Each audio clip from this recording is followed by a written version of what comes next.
Podem sentar, querido.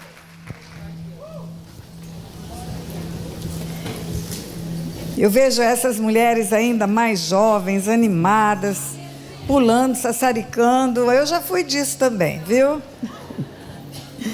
Mas depois de algumas quedas, com lesão no quadril, lesão no ombro, eu pulo pouco, mas eu não me incomodo com isso. Enquanto vida eu tiver, eu vou estar pregando o Evangelho de alguma maneira em algum lugar. Seja sentadinha numa cadeira. O Senhor me mandou uma mensagem profética essa semana, que tem muitos anos ainda para pregar. Eu estou feliz da vida.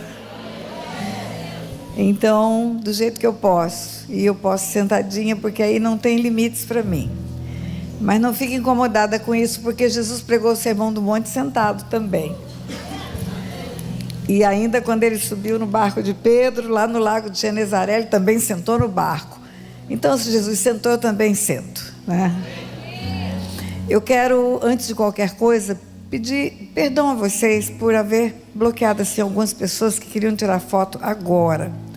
Esse momento que antecede a pregação da palavra é muito importante, eu ficar concentrada, orando, pedindo ao Senhor que fale comigo, confirme aquilo que Ele tem me dado. E esse momento de adoração prévia, antes de subir aqui, ele me enche de um gozo tão grande. Então, perdoe as irmãs, eu não tenho restrição nenhuma para fotos, nunca tive, viu? Mas quem anda comigo sabe que esse momento é preciso eu me aquietar um pouquinho. Aquieto a minha alma, quieta, né? Mas não fique zangada comigo, você que foi bloqueada para chegar ali para tirar uma foto. Até minha bochecha já apertaram hoje. E eu vou contar um segredo para você, segredo de mulher. Como já tem algumas coisas despencando por aqui, por causa da lei da gravidade, que acompanha a lei da gravidez também, essa semana eu ganhei de presente uma fiação nova. Sabe o que é fiação? Passaram uns fios aqui no meu queixo, assim, para levantar a minha papadinha. Diz que vai levantar tudo, eu acredito nisso. Demora uns 30 dias para levantar, mas já passaram um fiozinho aqui, um fiozinho aqui. E eu estou toda dolorida. Aí uma querida muito amável falou: eu quero apertar sua bochecha. Eu falei: hoje não. Hoje não dá. Mas eu tenho alegria de estar no meio de mulheres, porque essa maneira esfuziante de ser que as mulheres têm, de se tocar, faz toda a diferença. Nós nos alegramos encostando uma na outra e abraçando e dando beijinho. Mulher é desse jeito, né? Deus nos fez assim. É obra de Deus. Somos obras do Senhor, pode crer nisso. Eu quero fazer uma oração. Não que as orações feitas não tenham validade para mim, mas é sempre de gratidão a minha oração. Porque eu entendo que é privilégio estar aqui à frente falando com vocês. Às vezes você acredita que é privilégio seu vir ouvir um pregador, uma pregadora, mas é o contrário. É privilégio do pregador ser instrumento nas mãos de Deus para falar para o povo que Ele ama tanto, para falar para a igreja que foi comprada por um alto preço. Então o privilégio é todo meu de estar aqui nessa manhã. Pai, muito obrigada, muito obrigada, muito obrigada, muito obrigada, Pai, pela Tua bondade que tem se manifestado na minha vida, Tua graça. Eu sei, Pai, que não tem nada de mim mesma, que tudo é graça do Senhor sobre minha vida. E mais uma vez eu te agradeço por estar nesta casa, Senhor, que o Senhor tem confiado ao pastor Luiz Hermínio, ao pastor Iraci, e a tantos que andam com eles, Pai, confiado esse grande ministério. E é um privilégio para mim, Senhor, estar aqui neste tempo, falando para as queridas que se reúnem neste evento, Pai. Obrigada, obrigada, obrigada, Senhor, em nome de Jesus. Amém, amém. Eu quero compartilhar com você o texto da palavra de Deus que está em Jeremias 17, a partir do versículo 5. Assim diz o Senhor: maldito o homem que confia no homem e faz da carne mortal o seu braço e aparta o seu coração do Senhor, porque será como o arbusto solitário no deserto e não verá quando vier o tempo, quando vier o bem, antes morará nos lugares secos, no deserto, na terra salgada e inabitável. Bendito o homem que confia no Senhor e cuja esperança é o Senhor. Vou repetir: bendito o homem que confia no Senhor e cuja esperança é o Senhor, porque ele é como árvore plantada junto às águas, que estende as suas raízes para o ribeiro e não tem receio quando vier o mal ou quando vier o calor, mas a sua folha fica verde, e no ano de sequidão não se perturba, nem deixa de dar fruto, Enganoso é o coração, mais do que todas as coisas, e desesperadamente corrupto. Quem o conhecerá? Eu, o Senhor, esquadrinho o coração, eu provo os pensamentos, isto para dar a cada um segundo o seu proceder, segundo o fruto das suas ações. Até aí. Pastora Séries escreveu vários livros. Eu, como comecei mais cedo, já escrevi mais um pouquinho. Foram mostrados livros aqui da pastora Iraci, da pastora Esther. Pastor Luiz Hermínio tem muitos livros escritos por ele. Quando nós escrevemos livros, nós damos uma linguagem ao livro ou à frase que queremos que seja penetrada no coração das pessoas, na memória, no entendimento. Nós damos uma ênfase, usamos palavras bonitas. Eu fico buscando de Deus: Senhor, a minha sabedoria humana é pequena para poder manifestar aquilo que o Senhor tem dado ao meu espírito, porque a minha sabedoria humana está na minha alma e é o meu espírito que tem revelação, e na minha alma que está o meu intelecto, está a minha maneira de falar, e às vezes o meu intelecto está aquém da revelação que o Senhor me dá. Então me ajuda, Pai, me ajuda a poder explicar do jeito que o Senhor está falando no meu espírito. E para isso a gente floreia muita coisa na hora de escrever, faz colocações de adjetivos, substantivos, frases de efeito, mas Deus não é assim. A palavra de Deus, que é viva e eficaz, que é mais cortante do que uma espada de 2 gumes, ela tem no logos, na informação, a literalidade, é o que está escrito. Isso aqui não contém a palavra de Deus, isso aqui é a palavra de Deus, é uma carta de Deus para os homens. Então, é exatamente o que está escrito. E ela também tem o sentido rema, a revelação está nas entrelinhas, não está na informação, no conhecimento, e não é no estudo, não é pelo muito estudar que nós vamos compreender o rema de Deus. O rema é revelação no Espírito, é só pelo Espírito que se discerne coisas espirituais. O Senhor fala isso: nem olhos viram, nem ouvidos ouviram, nem jamais penetrou no coração do homem o que Deus tem preparado para aqueles que o amam, mas Deus nolo revelou pelo Espírito. E termina dizendo que o homem natural não compreende as coisas do Espírito de Deus. Natural não. Só o homem espiritual, só aquela parte do homem que é espírito. E quando a Bíblia fala de coração, por que eu estou falando dessa literalidade da escrita de Deus? Porque Deus não faz frase de efeitos. Se Ele está dizendo enganoso é o coração, mais do que todas as coisas, é mais. E desesperadamente corrupto. Ele não fala que o coração é só corrupto, é desesperadamente corrupto. Quem o conhecerá? Eu, o Senhor, esquadrinho o coração e provo os pensamentos, para dar a cada um segundo o proceder. Então escute bem: se Deus escreve na palavra dele para nós que o nosso coração é desesperadamente corrupto, ele não é só corrupto, ele é muito mais do que corrupto.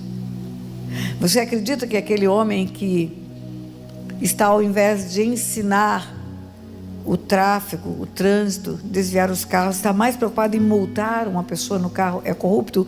É um guarda de trânsito corrupto? É, ele é. Mas o seu coração e o meu, mais. Você acredita que aquele homem que rouba na balança, vende 800 gramas de carne como se fosse 1 quilo, tem uma balança enganosa, é corrupto? É. Mas o meu coração e o seu, mais está escrito. Você acredita que aquele político que deveria estar fazendo o bem-estar para a sociedade, porque recebeu uma carta, uma procuração do povo para trabalhar, legislar para o povo, e legisla em causa própria, se dá bem, é corrupto?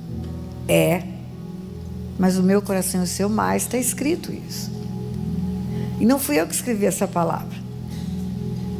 E não está escrito assim: enganoso é o coração de algumas pessoas. Começa o texto dizendo: maldito o homem que confia no homem. Homem, você viu ontem quando eu falei Gênesis capítulo 5. No dia que Deus formou o homem, a imagem e semelhança formou, abençoou e deu ao homem o nome de Adão. Adão é a humanidade. Macho e fêmea formou. E os abençoou e deu o nome de humanidade. Homem, na Bíblia, é gênero humano. Então aqui está escrito que o coração do homem, gênero humano, é desesperadamente corrupto. E é preciso que, quando falemos de cura e as nossas dores, elas se processam na alma, as nossas feridas se processam na alma. Nós precisamos entender que quando a Bíblia cita coração, está falando de alma. Não está falando de músculo cardíaco, não, que bombeia o sangue para o corpo todo. É alma. O coração é um termo para definir a alma na Bíblia. Quando está escrito em Provérbios 4:23, sobre tudo que deve guardar, guarda o coração, porque dele procedem as fontes da vida. Sobre tudo que deve guardar, guarda o coração. Você vai ver tantas coisas que Deus manda guardar. Guarda os pés quando entrar na casa do Senhor, guarda a língua para não pecar. Mas sobre tudo, é mais que tudo, acima de tudo, o que mais você tem que guardar na sua vida é o seu coração, porque dele procede as fontes da vida. Tem um texto de Mateus, em que Jesus estava já caminhando ao caminho, à direção de Jerusalém, para a cruz. E ele tinha muitos problemas com religiosos, com fariseus. Jesus não tinha problema com demônios. Os demônios se prostravam diante dele e dizia: bem sei quem és, o Santo de Deus. O gadareno tinha pelo menos 2.000 demônios. Eu falo pelo menos 2.000 porque quando os demônios saíram do gadareno, entraram nos porcos e 2.000 porcos foram precipitados. Mas pode ter mais de um demônio em cada porco, por que não? Legião é muito. E sabe o que esses demônios fizeram quando viram Jesus? Se prostraram, ajoelharam-se diante de Jesus. Jesus não tinha problema com demônio, aliás, não tem nem nunca teve, está debaixo dos pés dele. O problema é com religiosos, pessoas que não conseguem vê-lo como o Filho de Deus, que vem em carne para salvar o mundo, salvar o homem dos seus pecados, curar, libertar, ter um amor maior do que o erro de uma pessoa, não julgar, não apedrejar, mas estender a mão para a prostituta, abraçar o leproso. O problema de Jesus era com essas pessoas. E ele estava ministrando, e aí os fariseus reclamam porque não lavaram as mãos, E Jesus, em Mateus 15, versículo 10, ele diz assim: e tendo convocado a multidão, lhes disse: ouvi e entendei, não é o que entra pela boca o que contamina o homem, mas é o que sai da boca, isso sim contamina o homem. Então, aproximando-se dele, os discípulos disseram: sabes que os fariseus, ouvindo essa palavra, se escandalizaram? Ele, porém, respondeu: toda planta que meu Pai Celestial não plantou será arrancada. Deixai-os, são cegos, guias de cegos. Ora, se um cego guiar outro cego, cairão ambos no barranco. Assim são os religiosos. Se juntam a eles outros religiosos que gostam de ouvir palavras de tradição, de condenação, de costumes. Eles são guias de cego. Então lhe disse Pedro: explica-nos a parábola. Jesus, porém, disse: também vós não entendeis ainda? Não compreendeis que tudo que entra pela boca desce para o ventre e depois é lançado em lugar escuso? Mas o que sai da boca vem do coração, vem do coração, vem do coração. E é isso que contamina o homem, porque do coração procedem os maus desígnios, os homicídios, os adultérios, a prostituição, os furtos, os falsos testemunhos, as blasfêmias. São estas coisas que contaminam o homem, mas o comer sem lavar as mãos não o contamina. Espera aí. Do coração procedem as fontes de vida.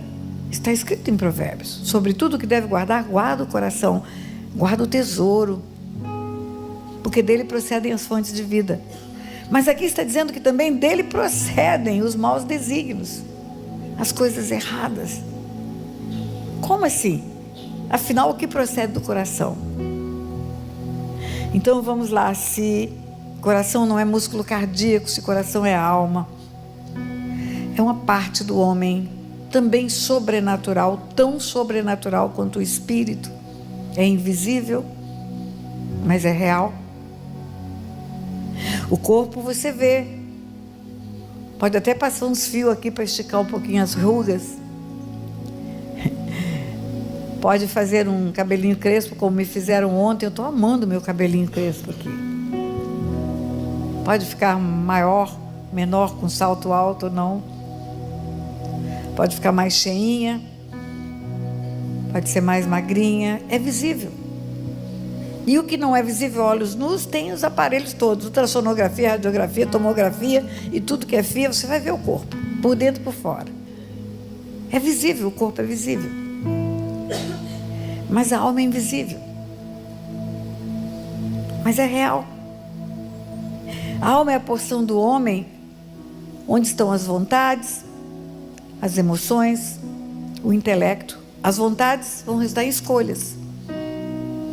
Por isso que Ezequiel 18 diz: a alma que pecar, essa morrerá. A alma que pecar, essa morrerá. A alma que fizer a escolha errada, não se arrepender, vai morrer. A alma é tão invisível quanto o espírito. Ela não é perceptível naturalmente. Se você pegar uma criança que acabou de nascer e tirar um pedacinho do cérebro dela, colocar no microscópio de alta resolução, você vai ver neurônios, só neurônios, células cerebrais. E se pegar do meu cérebro, que tem 76 anos de tanta vivência, de tantas dores, de tanta alegria, de tanta experiência, vai ver a mesma coisa. Só vai ver células cerebrais. É bem verdade que as minhas serão mais velhas, talvez mais elásticas do que as células da cabeça de um bebê. Mas você não vai ver outra coisa. Você só vai ver matéria. Mas aonde estão guardadas as memórias? Aonde estão guardadas as dores que eu vivi? O sofrimento, o abandono, a rejeição. E onde estão guardadas as alegrias? A pastora Séries falou de ter uma netinha, um desafio. Nós temos 6 netos, 3 bisnetos. Gente, é a coisa mais linda do mundo você ver a sua descendência na terra. Agora eu entendo por que a Bíblia diz: feliz o homem, o justo toma nos braços os filhos e até os filhos dos filhos. Nós já estamos tomando nos braços os filhos dos filhos dos filhos. Se Deus me permitir viver, mais uma geração ainda veremos nessa terra. Família bendita do Senhor. Alegria. Alegria ver a minha netinha, caçulinha, que tem neto de 30 e tantos anos e tem neto de 2 anos. De ver a netinha caçulinha que ainda não fala direito, só balbucia algumas coisas. Bater na porta do quarto lá onde eu fico hospedado, na casa do meu filho, e faz linguagem de sinais. Ela criou linguagem de sinais. Ela bate na porta, ela fala: vem comer e orar. Mas não fala nada, só faz sinais. Mas que alegria ver isso. Mas aonde que isso fica guardado no meu cérebro? Aonde que fica guardado no meu cérebro a alegria do dia em que eu me casei com esse homem que é a segunda ocupação no meu coração, a primeira é de Jesus, é claro. E ele está lá em segundo lugar, aonde está guardada a alegria do dia do casamento. O ano que vem nós vamos fazer 60 anos de casado. Não aparece. Só vai ficar nos livros, contado na história, nas pregações. Mas lá dentro do meu cérebro não tem nada disso. Por quê? Porque não está no cérebro. As minhas memórias, as minhas emoções, as minhas decisões estão na minha alma. É um lugar sobrenatural, e tão sobrenatural quanto o espírito. E é lá que ficam condicionadas as nossas decisões, as nossas escolhas. No momento em que você é ferido, você tem escolhas: guardar e guardar e guardar, e colocar numa gavetinha lá. De vez em quando você abre aquela gavetinha, olha lá dentro e traz à memória o que dá tristeza, fica amargurada, se revolta contra a pessoa que te feriu. Mas se você tem uma ligação com aquele que te perdoou, e essa ligação é verdadeira, você perdoa o ofensor, você escolhe perdoar. As histórias de perdão que Deus tem me feito conhecer, elas são impressionantes. É fácil você contar uma história de perdão, de uma traição do marido, um amigo, uma afronta, uma injustiça. Mas é difícil você contar uma história de perdão como essa que eu vou te contar agora. É a primeira vez que eu conto ela. Ouvi de um médico, sentadinha na frente dele. Ele me encontrou nas redes sociais. E lá em Belo Horizonte, onde ele tem a clínica dele, tivemos a oportunidade de sentar e conversar.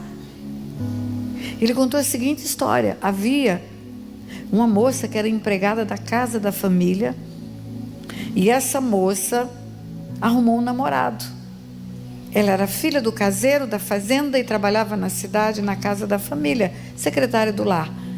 E ela arrumou um namorado, e o namorado disse que só se casaria com ela, claro que era interesse financeiro, se aquela família onde ela trabalhava a adotasse. E ela pediu a adoção. Ela falou: me adota, meus pais vão entregar a minha vida para vocês. Mas eles fizeram muito bem de não fazer isso. Ela tinha paz, tinha família. A motivação da adoção era ter o sobrenome daquela pessoa só, e os direitos de filho adotivo. E o namorado, não conseguindo que ela convencesse o casal de adotá-la, deixou, terminou o namoro. Então, não quero casar com você. E no rosto dessa moça parecia tudo normal, mas no coração, de onde procedem as fontes da vida, essa moça começou um plano de martirizar aquela família. Ela cuidava das crianças da família, um filho criança e um filho adolescente. E ela começou a trazer os venenos que a família colocava nas plantações, os herbicidas, em pequenas doses para colocar na comida dos meninos que ela cuidava. Ela resolveu fazer só com um deles, com o mais velho. Primeiro os dois ficaram doentes, e o caçula é o médico que estava me contando a história. E esse menino mais velho ficou 14 anos numa cama, numa cadeira de rodas, defiando dia após dia. Quando ela via que ele ia morrer, ela suspendia, porque ela não queria matar. Ela queria torturar a família. Até que um dia, o Espírito Santo incomodou essa moça. Eu falo que o Espírito Santo incomoda mesmo aquele que ainda não se converteu, porque é ele que convence do pecado. da justiça e do juízo, e só pelo convencimento do pecado é que a pessoa vai se converter. Senão ela acha que ela está imune. E convenceu essa moça que ela tinha que parar com isso e tinha que contar a verdade para a família, para poder ter o tratamento certo.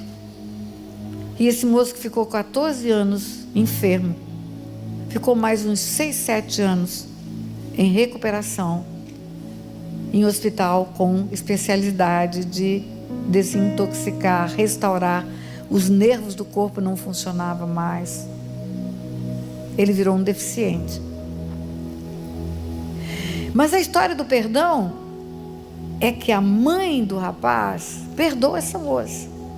Porque quando essa moça confiou o segredo dela e o rapaz começou o caminho da cura, a mãe ficou agradecida.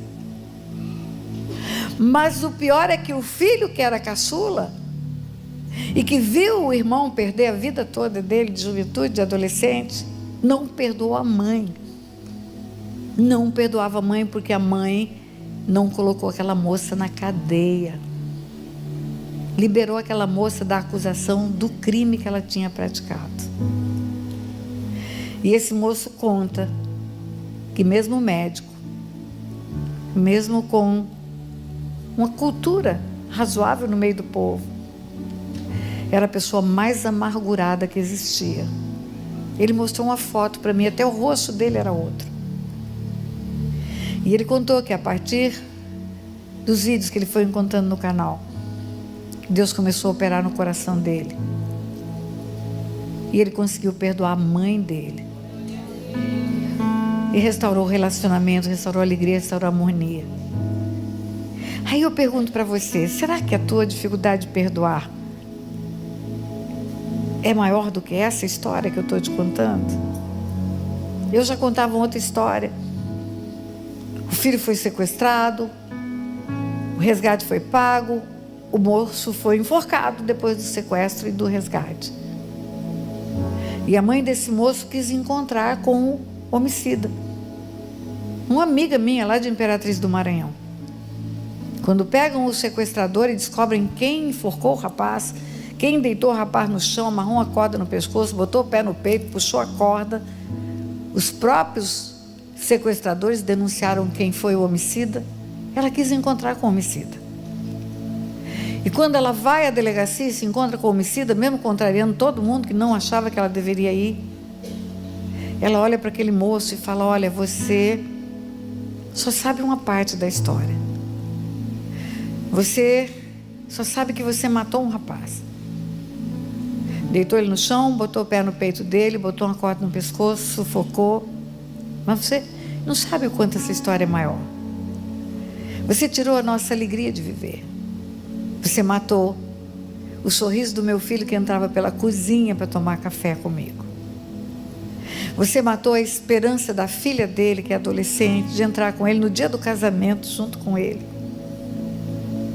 Você tirou e matou a referência do filho menor dele. Ele era o herói do filho menor. Você matou os nossos sonhos de uma família junto no Natal, no Ano Novo, nos aniversários. Mas ainda assim, eu vim aqui te dizer que eu te perdoo. E não te perdoo porque eu sou boazinha. Eu te perdoo porque eu tenho um Deus que me manda perdoar. E esse Deus me diz que se eu não perdoo, eu não tenho o perdão dele. E se eu não tiver o perdão desse Deus, eu vou ver o resto da minha vida e mais a eternidade em sequidão. Porque eu estou confiando na minha justiça, no meu julgamento. Pois eu te perdoo em nome de Jesus. Aonde estão as nossas amarguras? Aonde estão os nossos ressentimentos? Aonde estão as nossas dores? É nessa porção nossa, chamada alma. As nossas escolhas do bem e do mal estão lá. E é isso que eu quero dizer para você nessa manhã. Aprenda a conduzir a tua alma. Você sabe que você pode fazer isso? Davi dizia: aquieta minha alma. Aprenda a conduzir a tua alma no prumo da palavra de Deus. Não deixe ela entortar nem para a direita nem para a esquerda. Não julgue ninguém. Por maior que tenha sido a afronta, a ofensa, Deus vai julgar. Ele é o juiz, Ele é o supremo juiz. Não fale mal se você não pode falar o bem. Não produza morte com a sua boca. A vida e a morte estão no poder da língua. Você já pensou na seriedade disso? Nunca chegue para aquelas pessoas que te cercam e jogue no colo delas palavras de distrato, de desprezo, de derrota. Não minta. Se você não puder elogiar, fique quieta. Mas não fale o que não seja bom para edificação. A Bíblia ensina isso. A tua boca constrói a tua verdade espiritual, sabia? Porque a Bíblia fala que de toda palavra proferida nós daremos conta no dia do juízo. Toda é toda.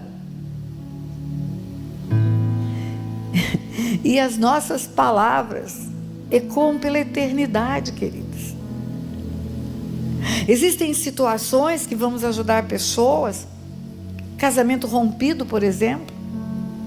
Houve a separação, houve um momento de conflito, não superaram, mas depois se arrependem, querem reconciliação. Trabalhamos muito com famílias. Querem reconciliação. Aí está tudo pronto para reconciliação, mas parece que tem uma trava. Parece que tem um muro que não permite que seja feita a reconciliação. Eles mesmos dizem: eu não entendo. Por que não está dando certo? Aí Deus me instruiu a perguntar para aquelas pessoas o que elas disseram. No dia do rompimento, qual foi a palavra que eles lançaram? Querida, fale para mim o que você disse no momento da sua dor, do seu sofrimento. Eu disse que eu não queria ver esse cara nem pintar de ouro na minha frente. Pois é, você precisa retirar essa palavra do mundo espiritual, porque ele não vai ver pintar de ouro, ele quer voltar para você. Eu disse que nem se ele se rastejasse, eu ia receber ele de volta. Pois é, essa palavra que está na mão do cão. Você precisa dizer: ainda que ele não rasteje, mas se ele vier de volta, eu quero reconstruir minha vida, minha família. A nossa palavra ecoa na eternidade, é uma ferramenta na mão do cão. E as mulheres falam mais do que os homens. Ministramos para casais também as diferenças entre homem e mulher. Quando eles foram feitos, eles eram um só. Macho e fêmea formou, abençoou e deu a eles o nome de Adão. Aqui está Adão, os dois num só, e Ixixá, o nome do primeiro ser. Adão olhava à sua volta e via os animais com as fêmeas, e ele queria uma fêmea. E não achou nenhuma para ele. Por que não achou? Porque estava dentro dele. Aí Deus fez cair pesado sono sobre Adão, abriu seu peito e tirou uma parte. E levou e transformou na mulher. Ele não criou outro ser. Ele transformou a parte que ele tirou e deu a ela as suas características. E quando aprendemos o que Deus tirou daqui e trouxe para cá, não foram só os ovários e o útero. Deus tirou muita coisa. A nossa capacidade verbal. Um homem normal fala de 2 a 4 mil palavras por dia, e uma mulher normal de 6 a 8 mil. E se essa mulher normal, e tem as anormais, como a pastora Sara, a pastora Tânia, que fala 20 mil. E se essa mulher normal, que fala de 6 a 8 mil palavras por dia, não tiver trava na língua, misericórdia. Eu falo que na hora de uma confusão num casamento, na hora de uma discussão num casamento, um homem que fala de 2 a 4 mil palavras, ele é como se fosse Como se fosse uma faca. Eu sei que tem as diferenças, Iraci. Por isso que você fala pouco. Você não conseguiria falar tanto quanto ele. A competição ia ser impossível. Seria assim o homem cortando, triturando o legume com uma faca, devagarinho. E a mulher, um multiprocessador de última geração. Brrr! Tritura, corta, pica, faz tudo ao mesmo tempo. E ela ofende mais, e ela fala mais bobagem. Eu tenho ensinado às mulheres, olha, não fale para os filhos. Você não é só a palavra de demérito, mas são palavras que parecem inocentes. Você é teimoso, não diga isso para o seu filho. Diga, você é determinado, você vai conseguir. Porque todo menino que é teimoso vai ser um homem determinado, ele sabe o que quer. Ele tem escolhas fortes na vida dele. Não diga para ele, você está todo errado. Diga, você errou dessa vez, mas eu vou te ensinar a escolher certo da próxima. Aprenda a falar o que é bom para edificação. Sabe por quê? Porque você cura a sua ferida fazendo ferida nos outros. Cada palavra sua é ofensa para a pessoa. Cada vez que você abre a boca para dizer você não pode, você não consegue, não vai dar certo, você é. Quando você diz você é, a frase tinha que terminar assim: filho de Deus, imagem e semelhança de Deus. Se é outra coisa que você fala depois do você é, você não é, você está numa situação, mas vai melhorar. O que você é? Um ser formado por Deus, a imagem e semelhança de Deus, que de glória em glória vai chegar à estatura de varão perfeito. A pastora Célis ensinou, o seu modelo é Jesus. E você tem que ser semelhante ao Filho que sofreu na cruz para ser semelhante a você. Você acha que essa semelhança não vale a pena? E na alma, queridos, onde estão também as nossas decisões, as nossas escolhas. Quando Deus coloca o homem lá no Éden, tinha duas árvores. Tinha a árvore da vida e a Jesus, a árvore da vida. Se você só comer da árvore da vida, você não precisa nem decidir nada, Ele decide por você. Ele mesmo vai conduzir você nos caminhos. Se você come da árvore do fruto do bem e do mal, você vai ter que ter escolhas entre bem e mal, entre luz e trevas. Por isso que Jesus, quando ora, fala: não peço que os tire do mundo, mas os livre do mal. E as nossas escolhas vão determinar os nossos relacionamentos. Porque a nossa alma, ela foi feita por Deus para relacionarmos na horizontal. Além do intelecto, do que eu aprendo, além das minhas decisões, e a escolha vai influenciar relacionamentos, além de me levar para o céu, para o inferno, vai me fazer relacionar com pessoas. Quando Deus fala, não é bom que o homem viva só, não estava falando de solidão espiritual, porque ninguém está sozinho tendo Deus. Ninguém. E ele ia conversar com o homem na viração do dia todos os dias. Todos os dias. Todos os dias o Senhor estava lá com o homem. O homem não estava só de semelhantes, de outros como ele, raça humana. E a nossa alma é que vai fazer termos alegria, tristeza, brabeza, ira. Sentimentos estão na alma. A ira é um sentimento. Eu posso ter ira, pastora? Pode ficar irada, sim. A Bíblia diz: irai-vos, mas não pequeis. Se a minha ira virar ofensa, afronta, vingança, maledicência, aí ela se tornou uma pedra de tropeço na minha vida. Mas se a minha ira for um instrumento nas mãos de Deus para purificar o meu ser, para afinar o meu ser, for a minha lixa que vai me afinar, porque em vez de xingar, em vez de brigar, em vez de bater, eu vou orar pelo meu ofensor, e eu vou dizer: Pai, perdoa porque ele não sabe o que faz. e ainda vou tentar de alguma maneira chegar perto dele. Amar os inimigos como Jesus ensina. Pastora, mas o que eu faço com a minha ira? É incontrolável? Então você precisa se converter. Porque se você tem aquele grande ser dentro de você que chama Espírito Santo, você tem domínio próprio. E domínio próprio é próprio. Não é o Espírito que te domina, não. O fruto do Espírito: amor, alegria, paz, benignidade, bondade, fidelidade, mansidão e domínio próprio. Não é o domínio do Espírito, não. Fica orando: Espírito me domina, Espírito me domina, Espírito me domina. Ele nunca vai fazer com você o que você não quer que ele faça. Nunca. Não é um espírito imundo que entra e faz você falar o que você não quer falar, faz caminhar por caminhos que você não quer caminhar. Ele vai te dar todas as bases para você falar aquilo que é bom para edificação. E quem não tem domínio próprio, tem um demônio próprio. Tem.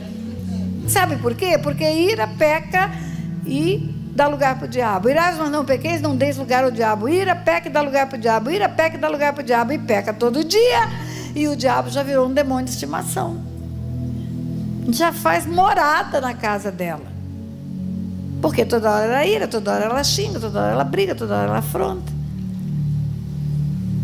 E acaba tendo uma influência de trevas na vida dela. Deus não deixa nada escrito à toa. Irás, mas não pequeis, não deis lugar ao diabo. Irás, mas não pequeis, não deis lugar ao diabo, ao diabo, ao diabo, ao diabo. O diabo é o nome dele. Por isso que a Bíblia fala: se possível, tenha paz com todos. Porque tem hora não é possível. Tem hora você é tão provocado, que você vai acabar pecando. Então Deus nessa hora fala: tá bom, pode ficar longe. Ora a distância. Mas vaza, porque senão você vai acabar pecando. Você não tem que fugir da aparência do mal, você também tem que fugir da provocação do cão. Eu sei que ontem algumas mulheres ficaram assustadas quando eu falei: o que eu aconselhei para aquela mulher foi livramento, porque foi livramento. Deus não quer que a nossa submissão seja diferente da submissão da igreja ao Senhor Jesus. E Deus não quer que o amor do marido seja diferente do amor de Jesus pela igreja. Maridos, amai vossas mulheres como Cristo amou a igreja, dando a vida por ela. Não é amai vossas mulheres como um safado sem vergonha que está aprontando com elas. Se quer conserto, tem. Mas se não quer, Deus mata como matou Nabal, para poder a mulher dele casar com o rei Davi. O homem mau, filho de Belial, cuidado, porque como Nabal, você vai para o Balalau, e a sua mulher fica viúva e casa com o reizinho. Deus não quer ninguém debaixo de jugo, não. O limite da autoridade sobre nós é até onde não tem abuso. Se Davi não foge, morre debaixo da autoridade de Saul. Se José não pega o menino e foge para o Egito, Herodes mataria a criança. Tem hora, é hora de fugir. É livramento. É livramento. Agora, o teu coração tem que ser o coração do Senhor Jesus perdoador. Voltou arrependido, voltou e realmente caiu em si, converteu-se. Recebe de volta. Recebe de volta. A grandeza do perdão é que vai fazer você semelhante a Jesus. Qual é a marca de Jesus pela humanidade? O perdão. Uma pessoa para Jesus, ela é maior do que o erro dela. O erro é circunstancial, é passageiro, é temporário. O que é graça, é favor imerecido. Você não merece nada, nem eu. A gente não tem que perguntar assim: aceita Jesus? Tem que perguntar: Jesus, você me aceita? Porque eu é que sou encrenca. Mas a graça dele que nos alcança, que nos limpa. E você vai ver na Bíblia a marca desse amor manifestado, cheio da graça. Não importa que foi Maria Madalena, tinha 7 demônios. Não importa que Saulo de Tarso foi um atroz perseguidor de cristãos. Importa o que é daqui para frente. É como um livro escrito, até aqui foi escrito em encrenca, e daqui para frente eu escrevo o que eu quiser. E eu posso escrever uma nova história, ser uma nova criatura. E se a pessoa se arrepende, porque não perdoa? Sabe qual é a maior dificuldade que temos quando vamos tratar de casais? Porque a mulher, ela é ferida e ela guarda ressentimentos, e ressentimentos, repetir sentimentos, repetir sentimentos, repetir sentimentos. E a maior dificuldade para ela é perdoar e esquecer e apagar toda a transgressão que houve cometida pelo marido na aliança conjugal. Mas é possível, pastora, perdoar e ter um novo tempo? Claro que é. Aqui tem uma prova viva disso. Pastora Cleonice, pastor Francisco, eles não têm vergonha de subir no púlpito. Lá no Silk, são conselheiros do Silk. E o Silk acontece no Hotel Fazenda Dona Francisca, ali em Joinville. E tem o dia que eles dão o testemunho deles, ele não tem vergonha de dizer a bagaceira que foi na vida dele. Ele não tem vergonha de dizer que o dia que ele foi no Silk, ele vomitou tudo na cruz, mas ainda ouviu: você tem que consertar com a sua mulher. E ele não teve dúvidas de chegar e contar para ela toda a sujeira que aprontou. E ela dizia: se você um dia me trair, eu souber, eu te deixo. E ele fez uma prova de Deus. É para contar? Então ela vai me dizer que ela está pronta para conhecer tudo que eu vivi. E quando ele sai do atendimento, ele encontra ela sentada num banco e senta do lado dela. E agora, qual a dúvida? Confesso ou não confesso? Confesso ou não confesso? E Deus usa a boca dela para dizer: eu estou pronta para tudo que você tem para me dizer. E ali ele vomita tudo. Foi doído, foi sofrido. No fundo havia suspeita de tudo, mas agora a certificação da verdade. A partir dali começa um novo tempo, uma nova história. E quando ele conta o testemunho dele, ela vai em seguida e ora, e ela fala, e nunca mais tocou no assunto. Sepultou o assunto, acabou. Imagine se Jesus perdoa você e todo dia joga na sua cara a encrenca que você foi. Já pensou, pastora Sara? Ele perdoa, mas nós vamos ter um tempo de mesa. Hoje eu vou lembrar a encrenca que você fez. Ele te perdoa, mas senta aqui perto de mim. Vamos trazer à memória o teu passado. Então o mais difícil para uma mulher ferida, e eu estou falando de alma ferida, é liberar o perdão numa situação dessa, numa traição. E aí você gasta tempo para ajudar essas mulheres, tempo porque você quer ver a restauração. Você vê que ele está arrependido, você vê que ele está transformado. Mas a dureza de coração, que é tão pecado quanto adultério, impede que perdoa. Coração duro, alma dura. Coração é músculo cardíaco, lembra? Alma dura. Aí você chega para essa mulher e fala, querida, ele que confessou para você, porque ele quer ser nova criatura. Ele não quer desistir do casamento, ele não quer desistir de você. E você não quer perdoar? Agora ele é um novo homem. Você dormiu com um cara adúltero até agora. E agora esse cara que está aqui querendo dormir com você é só seu. E você não quer? Você vai deixar ele entregue para o cão? Soltar ele no mundo? Ele vai acabar casando de novo, para não pecar. Porque ele é jovem, ele tem desejos sexuais, ele vai construir uma família. O divórcio é pecado, vocês vão acabar pecando, porque vão desmanchar um casamento, uma aliança. Vai se arrepender, Deus vai perdoar, mas vai cometer um pecado. E aí, a outra mulher casar com ele, vai casar agora com um homem transformado, ela vai se dar bem. E às vezes ainda assim a mulher resiste. Aí eu chego no extremo da conversa. É uma pegadinha que eu tenho. Eu falo, então tá. Você acredita que ele está transformado? Acredito. Acredita que ele está arrependido? Acredito. E não quer mesmo assim? Não quero. Isso é dureza de coração, é falta de perdão. Então vai lá, entra com pedido de divórcio, desmonta o casamento, peca diante de Deus. Depois que o divórcio estiver assinado e homologado, você me dá uma notícia para eu saber. Para que a senhora quer saber? Porque eu tenho pelo menos 15 amigas que estão querendo casar com um homem que já foi pecador e que se arrependeu e que vai ficar livre. Eu vou passar o contato para elas.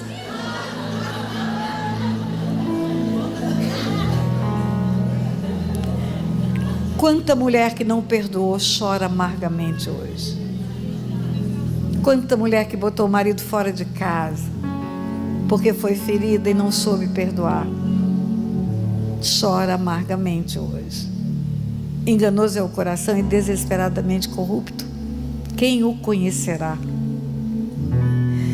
Queridas, o nosso coração tem tudo aquilo que está escrito. Procedem os maus desígnios, homicídio, adultério, prostituição, furto, falso testemunho, blasfêmia e mais um tanto de coisas que não estão relacionadas aqui.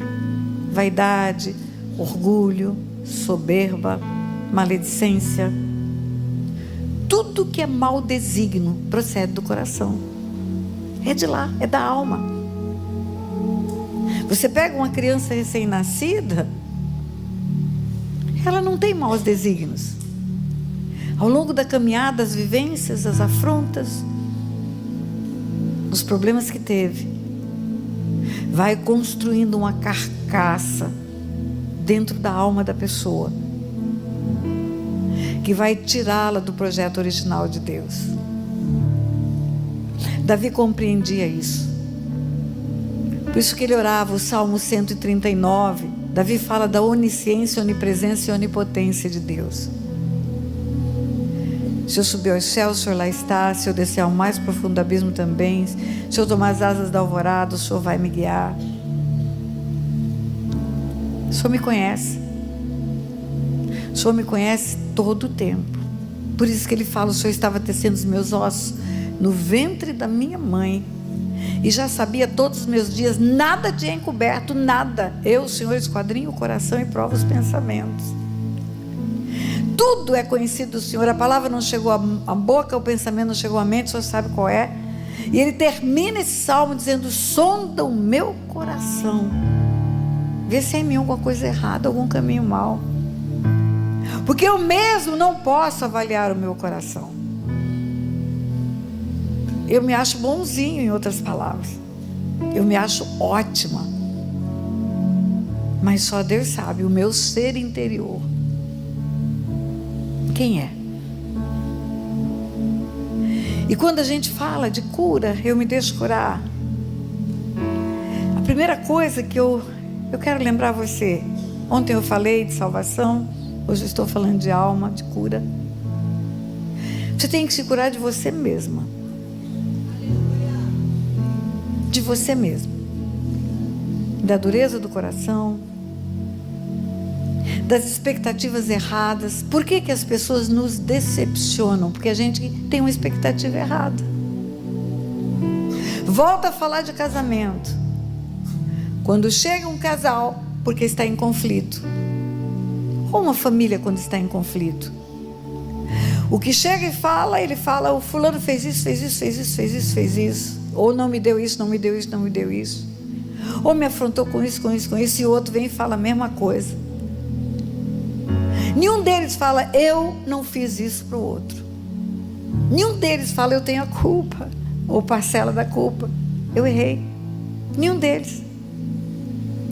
Lembra da lei do Gerson? Eu quero me dar bem. É um demônio que criou essa lei. Gerson era um jogador de futebol. Eu quero me dar bem, ainda que os outros se deem mal. Aí a pessoa chega e fala, eu não quero mais continuar junto com essa amiga, ou com esse homem, marido, ou com essa família, porque o amor acabou. O amor de quem que acabou? Ah, ele não me ama mais. E você o ama? Porque amor, segundo a palavra de Deus, é dar. Deus amou o mundo de tal maneira que deu o seu Filho unigênito. Jesus amou o mundo, amou as almas, deu a sua própria vida. Quando você desiste de uma pessoa, de um relacionamento, é porque você não recebeu alguma coisa. Mas o que você deu?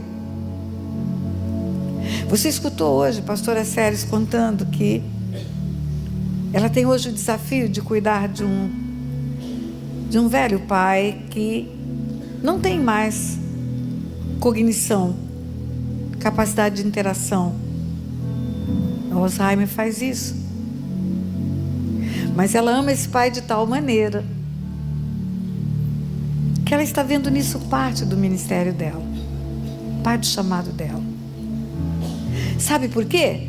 Porque o amor, segundo a Bíblia, não é receber, o amor é dar. O amor, segundo a Bíblia, não desiste. O amor, segundo a Bíblia, tudo suporta. Vamos ler a definição? Essa Bíblia é nova porque a minha velha desmanchou. E eu ainda estou soltando as folhas dessa nova. Mas está lá, em 1 Coríntios, capítulo 13. E eu sugiro que você leia com frequência esse texto bíblico. Porque vai ter uma definição de amor verdadeira para você. Não é esse amor de papagaiação. Não é esse amor de ficar fazendo a vontade do outro. Beijinho daqui, beijinho dali. É o amor verdadeiro. Amor segundo Deus. Porque a Bíblia é a palavra de Deus. Você ama mesmo? Então vamos conferir lá. Ainda que eu fale a língua dos homens e dos anjos, se não tiver amor, serei como o bronze que soa, ou como o símbolo que retine. Ainda que eu tenha o dom de profetizar, e conheça todos os mistérios e toda a ciência, ainda que eu tenha tamanha fé, a ponto de transportar montes, se não tiver amor, eu nada serei. E ainda que eu distribua todos os meus bens para os pobres, e ainda que eu entregue o meu próprio corpo para ser queimado, se não tiver amor, nada disso me aproveitará. O amor é paciente, é benigno. O amor não arde em ciúmes, não se ufana, não se ensoberbece, não conduz inconvenientemente, não se conduz inconvenientemente, não procura os seus interesses, não procura os seus interesses, não se exaspera, não perde a paciência, não se ressente do mal, não repete sentimentos do mal, não se alegra com a injustiça, mas se regozija com a verdade. Tudo sofre, tudo crê, tudo espera, tudo suporta. O amor jamais acaba. Mas havendo profecias, desaparecerão, havendo línguas, cessarão, havendo ciência, jamais passará. Isso é amor. Amor é isso. O amor faz com que você não desista de um filho que procurou coisas erradas na vida. Faz você mandar mensagem para ele todo dia dizendo: meu filho, eu estou à sua espera. O amor não permite que você tire proveito de ninguém. O que fulano tem para me oferecer? Nada. Ótimo, talvez você tenha tudo para oferecer a ele. Tudo. Tudo, tudo, tudo. Quando você assiste um casamento, na saúde, na doença, na riqueza, na pobreza, faz um juramento diante de Deus. A maior testemunha daquilo ali é o próprio Deus. Aí qualquer coisinha que deu errada, desiste. Pastora, e o que eu faço? Busque ajuda. Mas busque ajuda na árvore da vida. Se a escolha foi errada, se deu alguma coisa ruim, Só Jesus pode fazer consertos, porque só Ele gera arrependimento nas pessoas. Só Ele pode escrever uma nova história. Sem Ele nada podemos fazer. Mas não fuja dos relacionamentos por causa de afrontas, por causa de erros. Quando você já viveu mais como eu vivi, quanto caminho de volta a gente precisa fazer?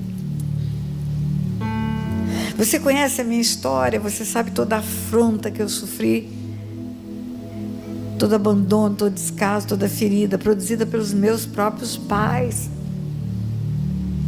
Mas como eu poderia ter autoridade para pregar a palavra de salvação, de cura e libertação, se eu não tivesse voltado e procurado meu pai e levado para ele tão grande salvação como a que eu tenho? Um dia minha filha chegou da escola, ela tinha 12 anos de idade. Ela perguntou para mim: mãe, quem que é seu pai? Meu Deus, até hoje eu lembro daquela frase. Tem umas frases que você nunca vai esquecer na vida.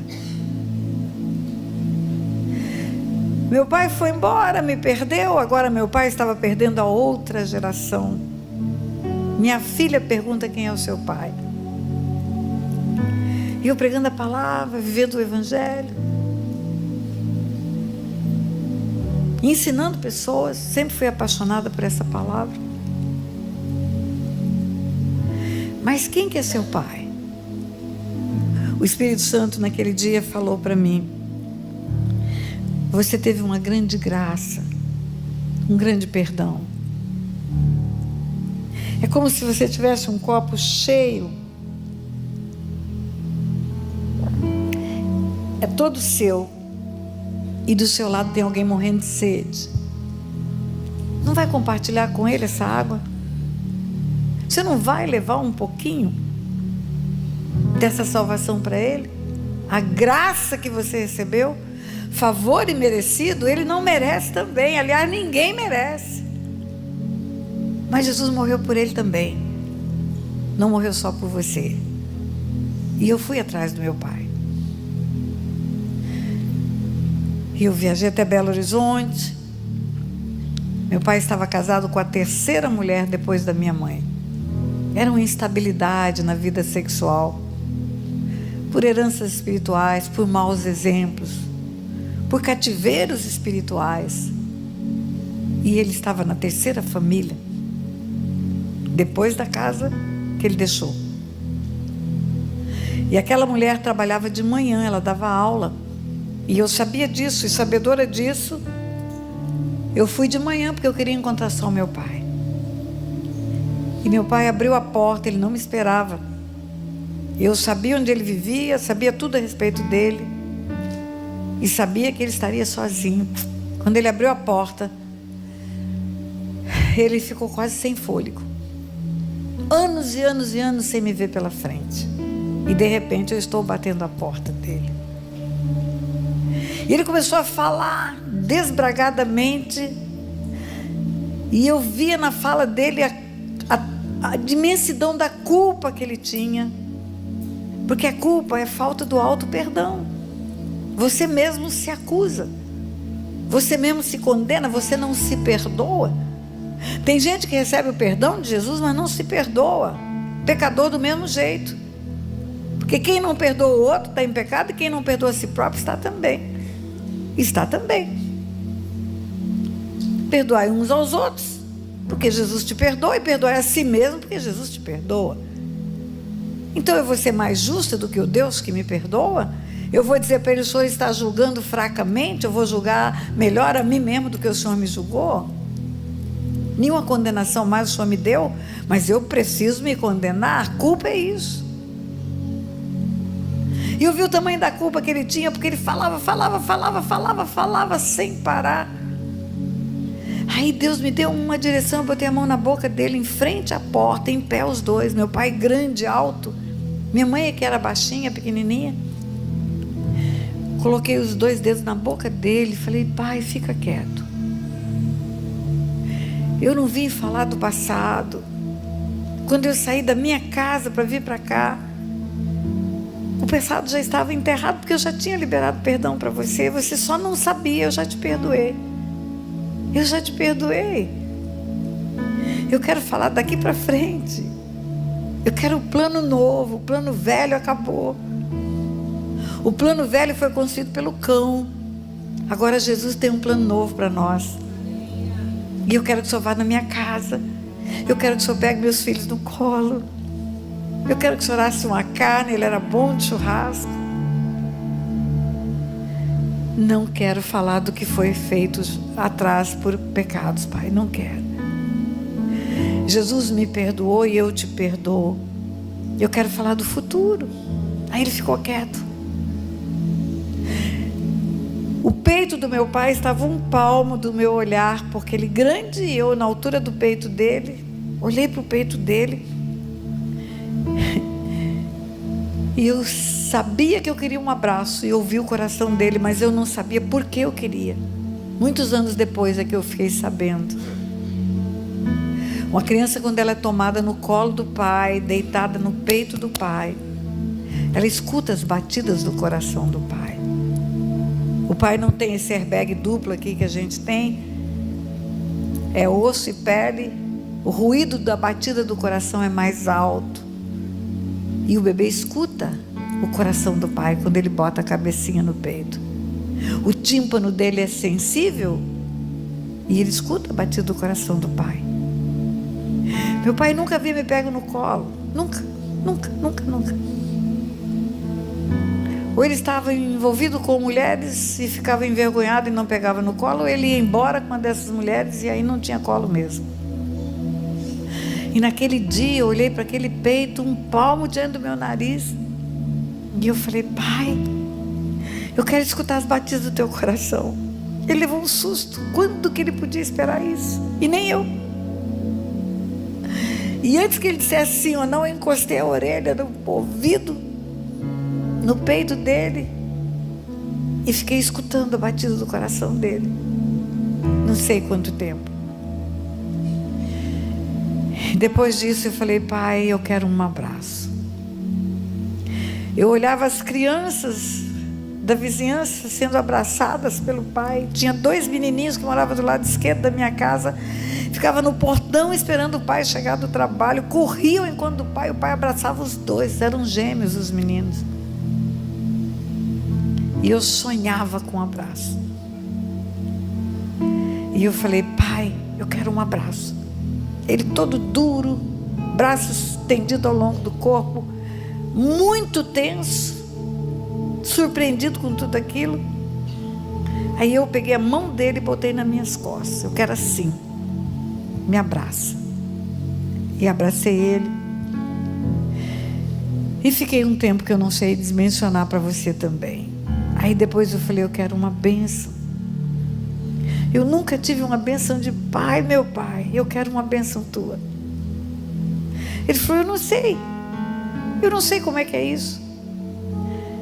Eu peguei a mão dele, botei na minha cabeça e falei: repete comigo. E falei a bênção que ele queria, que eu queria que ele me desse. E a história ainda foi mais longe, mas o que eu quero dizer para você, que naquele momento em que eu fiz a ponte e cheguei até ele, e cheguei com o perdão liberado, e cheguei com proposta de vida futura, e cheguei com manifestação de amor, meu pai viu Jesus em mim. E foi assim que Jesus chegou em mim, sim. Ele não chegou perguntando por que eu fiz isso ou por que eu fiz aquilo, nem quando eu fiz isso ou quando eu fiz aquilo. Ele chegou estendendo a mão e me tirando de dentro daquela gaiola. E porque o meu pai viu Jesus em mim, começou ali o processo de conversão do meu pai. E a conversão do meu pai e a conversão da minha mãe, eles morreram com o Senhor. O que eu estou querendo dizer para você? Do coração procedem as fontes de vida. Porque eu procedi conforme a palavra de Deus. Sabe o que aconteceu? A cura das cascas que eu tinha dentro do meu coração foi completa. Eu era um canudo entupido. Deus não pode soprar num canudo cheio de sujeira. Foi preciso limpar aquilo tudo lá de dentro. E com isso, eu comecei a ser usada por Deus nessa terra. Quando você vem para um congresso dizendo eu me deixo curar, você tem que se permitir ser curada de você mesma. Decisões são tuas, escolhas são tuas. Não é o agir da outra pessoa que vai curar você, é como você vai agir com o que fizeram com você, o que eu vou fazer com o que fizeram comigo. Levar para a cruz, perdoar, receber a graça de Deus e prosseguir para o alvo que está proposto. O que impede o cumprimento de um chamado? É você mesma. O que impede a tua saúde emocional? É você mesma. É você mesma, são as travas que você não quer abrir, não quer soltar, não quer entregar tudo nas mãos dele. A partir dali, querido, só a partir dali,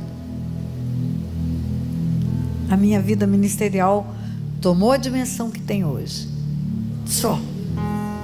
Deus não podia usar uma mulher cheia de ressentimento, de amargura. Não podia. O que eu despejaria nas pessoas? O que eu falaria para elas? Não importa o que fizeram com você, importa o que você vai fazer com o que fizeram com você. E nessa manhã eu quero desafiar você a entregar tudo na cruz. Não sei o que tem dentro da sua alma, são tantas mulheres, solteiras, casadas, viúvas, divorciadas. Deixa todo o lixo, o detrito e o entulho, como diz a pastora Séries, do lado de fora. Deixa para o Espírito Santo passar com a lixeira dele e levar tudo embora. Despeja tudo na cruz. Vomita tudo na cruz. Pastora, numa manhã eu posso fazer isso? Pode. Pode. Pede para Deus sondar o teu coração, ver se tem algum caminho ruim aí dentro dele. Se o caminho é de culpa, porque você mesmo fez o mal para muita gente, recebe o perdão de Deus. Recebe o perdão de Deus. Se o caminho é de ressentimento, porque fizeram mal para você, entrega. Agora escute bem o que eu vou te dizer. Perdoar não é esquecer, não. E também não é não sentir nada. Como assim, pastora? A senhora está estragando tudo que falou? Não. Estou não. Perdoar não é esquecer, porque Deus não dá amnésia, Ele não dá doença. Perdoar é não cobrar mais do outro. Deus não vai te dar amnésia, Deus não vai tirar da sua memória, mas Ele vai curar a sua memória. E perdoar não é não sentir dor. Vai doer sim por muito tempo, mas vai ser curada essa dor. Porque a tua decisão de perdão faz com que o bálsamo do céu venha para trazer a cura para a tua dor. Você acha que Jesus na cruz, quando perdoa, não sentiu nada? Quando Ele diz, Pai, perdoa porque eles não sabem o que fazem? Hoje eu posso dizer, perdoe meus pais porque eles não sabem o que fazem, não sabiam o que fizeram, não sabiam, eles não tinham noção do que fizeram. Quando se converteram, quando foram transformados, mudou a história. Mas enquanto viviam presos num cativeiro, como dentro de um sequestro, se não entrasse ali um libertador para tirá-los do cativeiro, e esse libertador é Jesus, se o Filho vos libertar, verdadeiramente sereis livres, eles nem saberiam que estavam num cativeiro. Talvez vivessem a síndrome de Estocolmo, apaixonar-se pelos sequestradores, ficar feliz da vida com os demônios. Mas Jesus entra e tira.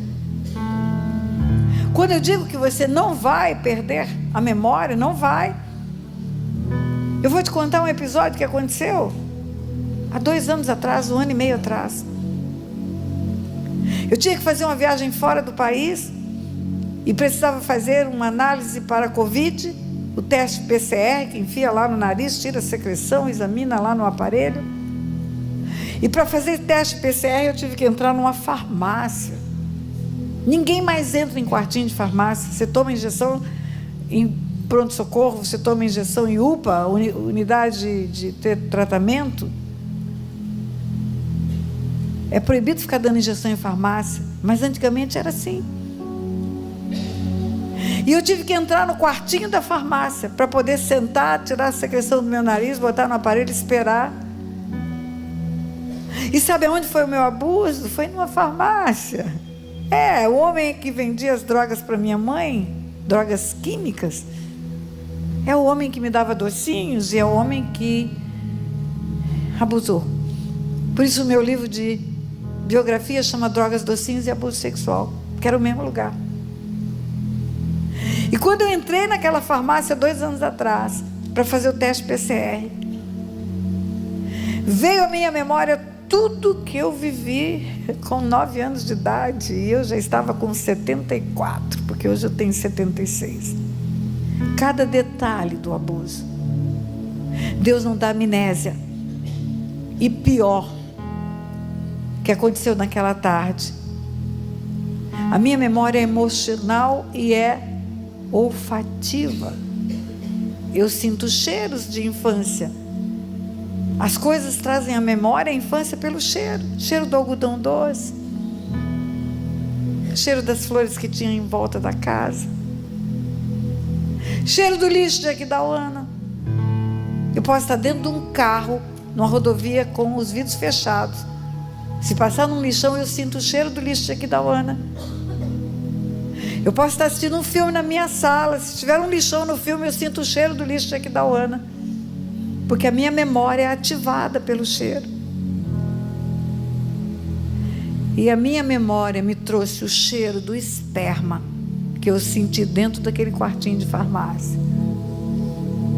E Satanás, que não brinca de ser Satanás, queria me trazer à memória as dores também, a vergonha também, o sofrimento também, mas não encontrou espaço. Eu disse: aquele homem já está morto e perdoado. Aquela menininha de 9 anos não vai atrapalhar essa mulher de 74 anos que prega o evangelho, prega perdão, prega reconciliação, prega palavra de vida e vida em abundância. Aquela menininha não vai atrapalhar. Sai daqui, em nome de Jesus.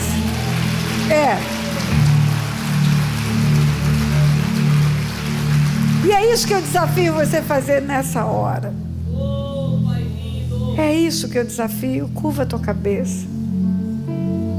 Entrega nas mãos desse Jesus tão maravilhoso toda raiz de amargura, todo ressentimento, toda dor, toda autoacusação, todo julgamento pelas pessoas. Entrega. E se você não está encontrando nada, diga: som do meu coração, Pai, vê se tem lá dentro alguma coisa. Porque eu quero ficar livre de tudo isso.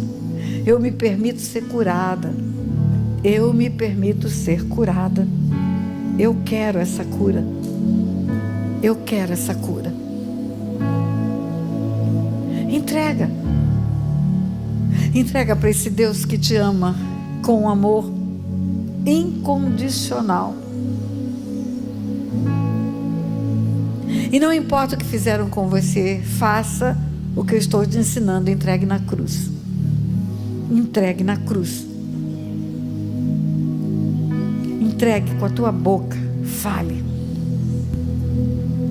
eu me deixo curar. Diga: eu me deixo curar.